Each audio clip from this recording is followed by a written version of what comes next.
السلام علیکم ورحمۃ اللہ وبرکاتہ۔ اللہ رب العزت کا احسان عظیم کہ اس نے ہمیں ماہ ربیع الاول کی رحمتیں برکتیں سمیٹنے کی توفیق عطا فرمائی۔ یہ سب اس کا خاص فضل و کرم ہے، اس کی مدد و نصرت ہے، اس کی عنایت ہے کہ اس نے بہت سے لوگوں میں سے چن کر ہم مختصر لوگوں کو حضور علیہ الصلاۃ والسلام کی میلاد کی خوشی میں، حضور کی ولادت کی خوشی میں اکٹھے ہو کر ذکر مصطفیٰ کرنے کی توفیق عطا فرمائی۔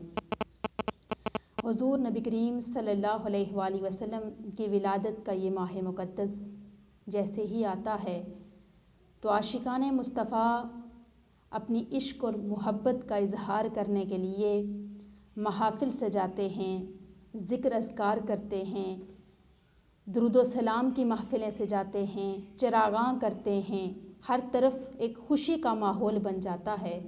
یہ سب صرف اس لیے ہے کہ ہر انسان اپنے اپنے انداز میں محبت کا اظہار کرتا ہے۔ اسی محبت کا اظہار کرنے کے لیے آج ہم نے ماہ ربیع الاول کی مقدس اور بابرکت گھڑیاں جو اللہ رب العزت نے ہمیں عطا کی، ان میں رحمتیں برکتیں سمیٹنے کے لیے اپنے آقا کریم صلی اللہ علیہ وآلہ وسلم سے اپنے تعلق کو مضبوط کرنے کے لیے 10 روزہ دروس قرآن کا یہاں پر آغاز کیا ہے، جس کی آج پہلی نشست ہے۔ نہایت ہی مختصر ٹاپک ان نشستوں میں بیان کیے جائیں گے، جن میں ہم میلاد مصطفیٰ صلی اللہ علیہ وآلہ وسلم کے چند اہم گوشوں کا ذکر کریں گے۔ آج کی اس مختصر نشست میں ہم میلاد مصطفیٰ صلی اللہ علیہ وآلہ وسلم کے بارے میں بات کریں گے کہ کچھ لوگ کہتے ہیں کہ میلاد نہیں منانا چاہیے، میلاد کا تذکرہ کہاں ہے، قرآن و حدیث کی روشنی میں ہمیں بتائیں۔ تو بات سمجھنے کی ہے کہ آقا علیہ الصلاۃ والسلام کی یہ ولادت کا جو ماہ مقدس جسے ربیع الاول بھی کہا جاتا ہے، ربیع کا مطلب ہے بہار، ربیع کا مطلب ہے بہار اور اول کا مطلب ہے پہلی، یعنی ربیع الاول کا مطلب پہلی بہار، وہ بہار جس سے خزاں مٹ گئی، اندھیرے چھٹ گئے، ظلم و بربریت ختم ہو گئی، ناانصافی اور کفر و شرک کا کلا کما ہوا۔ یہ ایسی بہار جس نے بہنوں، بیٹیوں، ماؤں اور کائنات کے ہر انسان کو، کائنات کی ہر شے کو، کائنات کے ہر انسان کو حقوق دلوائے۔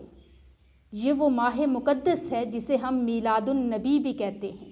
اب میلاد کیوں کہتے ہیں؟ اس کو میلاد اس لیے کہا جاتا ہے کہ اس میں نبی پاک صلی اللہ علیہ وآلہ وسلم کی ولادت ہوئی۔ اس ماہ مقدس میں جو محافل سجائی جاتی ہیں ان کو محفل میلاد کہتے ہیں، کیونکہ ان میں حضور کی ولادت کا تذکرہ ہوتا ہے۔ صرف ہم ولادت کے واقعات بیان کرتے ہیں، کیوں کہ میلاد کے بیان کو عرف عام میں مولد، موالید یا مولود کہا جاتا ہے۔ اسی لیے ایسی کتابیں، ایسے مضامین جس میں حضور صلی اللہ علیہ وآلہ وسلم کی ولادت کے واقعات اور میلاد کے برکات کا تذکرہ ہو، انہیں مولود کہا جاتا ہے۔ اب عرب ممالک سمیت پوری دنیا میں اہل محبت مسلمانوں کا یہ طریقہ رہا ہے کہ جب ماہ میلاد آتا ہے، یعنی کہ ماہ ربیع الاول آتا ہے، تو وہ محفل میلاد میں حضور صلی اللہ علیہ وآلہ وسلم کے لیے مولود خوانی کرتے ہیں، یعنی جو آپ کی ولادت کے وقت واقعات رونما ہوئے، جو معجزات رونما ہوئے، ان کا تذکرہ کرتے ہیں۔ اب اہل عرب وہ جو ولادت کے واقعات بیان کرتے ہیں وہ ان کو مولود خوانی کہتے ہیں، اور ہم جو مصطفیٰ کریم صلی اللہ علیہ وآلہ وسلم کی ولادت کے موقع پر ایسی محافل کا انعقاد کر کے واقعات بیان کرتے ہیں، ان واقعات کو ہم میلاد نامہ کہتے ہیں، یعنی اردو زبان میں مولود خوانی کو میلاد نامہ کہا جاتا ہے۔ تو جو لوگ یہ سمجھتے ہیں کہ میلاد کوئی ایک نئی چیز ہے، یہ نئی چیز نہیں ہے، اس میں صرف ولادت کے واقعات ذکر کیے جاتے ہیں، وہ واقعات جو قرآن مجید میں بھی ذکر کیے گئے۔ اگر کوئی یہ سمجھے کہ میلاد کا ذکر کیوں کیا جاتا ہے، ولادت کا ذکر کیوں کیا جاتا ہے؟ حضور علیہ الصلوۃ والسلام کی ولادت 1000 سال پہلے ہو چکی، وہ معجزات، وہ واقعات رونما ہو چکے، فی زمانہ ان کو ذکر کرنے کی ضرورت نہیں۔ اس وقت صرف سیرت ہی سنائی جائے، بس سیرت ہی بتائی جائے، تو یہ سوچ غیر قرآنی ہے، یہ سوچ غیر قرآنی ہے۔ قرآن پاک میں اللہ رب العزت نے گزشتہ تمام انبیاء کے ولادت کے تذکرے کو بڑے ہی فصیح انداز میں بیان کیا، تفصیلاً ذکر کیا اللہ رب العزت نے گزشتہ تمام انبیاء کی ولادت کو۔ اگر آپ قرآن و سنت کا مطالعہ کریں تو معلوم ہوگا کہ اللہ کے محبوب اور برگزیدہ بندوں کا تذکرہ کرنا نہ صرف عبادت ہے بلکہ خالق کائنات کی سنت بھی ہے۔ اللہ تعالیٰ نے قرآن مجید میں جا بجا اپنے صالح اور نیک بندو بالخصوص انبیاء کا ذکر کیا ہے، ان کی ولادت کے واقعات کو بیان کیا ہے، ان کی سیرت کو بیان کیا ہے، یہاں تک کہ چھوٹی سے چھوٹی چیز کو بھی اللہ رب العزت نے نظر انداز نہیں فرمایا۔ اس کی وجہ یہ ہے کہ وہ اللہ کے مقبول اور برگزیدہ بندے ہیں۔ ایک طرف قرآن کریم میں اللہ رب العزت نے انبیاء کرام کے تذکرے کیے اور یہ اللہ کی سنت بن گئی۔ سنت کیا ہوتا ہے؟ طریقہ، راستہ۔ کوئی ایک کام جو کیا ہو کسی نے، اس کو ہم کہتے ہیں کہ یہ اس کی سنت ہے۔ اب اللہ نے یہ فعل کیا، اللہ رب العزت نے ایسا کیا کہ تمام انبیاء کے ذکر کو قرآن مجید میں بیان کر دیا، ان کے تذکرے کیے، ان کی ولادت کے واقعات بیان کیے، تو یہ کیا ہے؟ اللہ کی سنت۔ یہ اللہ کا حکم ہو گیا کہ تم بھی ان انبیاء کا ذکر کرو۔ اور دوسری طرف قرآن مجید میں حضور صلی اللہ علیہ وآلہ وسلم نے اپنی زبان مقدس سے ان انبیاء کی ولادت کے تذکروں کو قرآن پاک کی صورت میں بار بار دہرایا، بار بار تذکرہ کیا۔ اب ایک طرف انبیاء کی ولادت کا ذکر کرنا اللہ کی سنت ہے، تو دوسری طرف انبیاء کی ولادت کے واقعات کو بیان کرنا اور تلاوت کی صورت میں کرنا یہ مصطفیٰ کی سنت بن گئی۔ اگر انبیاء کی ولادت کے واقعات، ان کا تذکرہ کرنا، ان کے واقعات کو بیان کرنا باعث خیر نہ ہوتا، باعث ثواب نہ ہوتا، اجر و ثواب کا ہمیں مستحق نہ ٹھہراتا، تو کیا اللہ رب العزت قرآن مجید میں کوئی بے مقصد چیز کو شامل فرماتے ہیں؟ نہیں، قرآن پاک میں ہر وہ چیز ذکر کی جاتی ہے جس کا کوئی نہ کوئی مقصد ہے۔ جس طرح فرمایا گیا کہ وَاذْكُرْ فِي الْكِتَابِ ابراہیم، اور ذکر کیجئے کتاب میں ابراہیم کا تذکرہ کیجئے، ابراہیم کو یاد کیجئے، اِنَّهُ كَانَ صِدِّيقًا نَبِيًّا، کہ وہ بے شک سچے نبی تھے۔ تو آیا نا ابراہیم علیہ السلام کا ذکر۔ پھر آگے دیکھیں وَاذْكُرْ فِي الْكِتَابِ مُوسَىٰ إِنَّهُ كَانَ مُخْلِصًا، موسیٰ کا ذکر کیجئے، وہ بڑے مخلص تھے، وہ خالص تھے، وَكَانَ رَسُولًا نَبِيًّا۔ پھر فرمایا وَاذْكُرْ فِي الْكِتَابِ ادریس کا ذکر کیجئے، ادریس کا تذکرہ کیجئے، إِنَّهُ كَانَ صِدِّيقًا نَبِيًّا۔ الغرض اللہ رب العزت نے قرآن مجید میں بیشتر مقامات پر انبیاء کا ذکر کر کے ان کی سیرت سے ہمیں آگاہی فرمائی اور ان کی آگے ولادت کا بھی تذکرہ کیا، جو میں آگے آپ کے سامنے پیش کروں گی۔ اور پھر حضور علیہ الصلوۃ والسلام کے لیے فرمایا وَمَا أَرْسَلْنَاكَ إِلَّا رَحْمَةً لِّلْعَالَمِينَ، اے محبوب ہم نے آپ کو دونوں جہانوں کے لیے رحمت بنا کر بھیجا۔ ہر نبی کا آپ نے دیکھا کہ کس طرح اللہ تعالیٰ نے ذکر کیا اور ان کی صفات بیان کی، جو میں نے 2-3 آیات کی صورت میں آپ کے سامنے واضح کی۔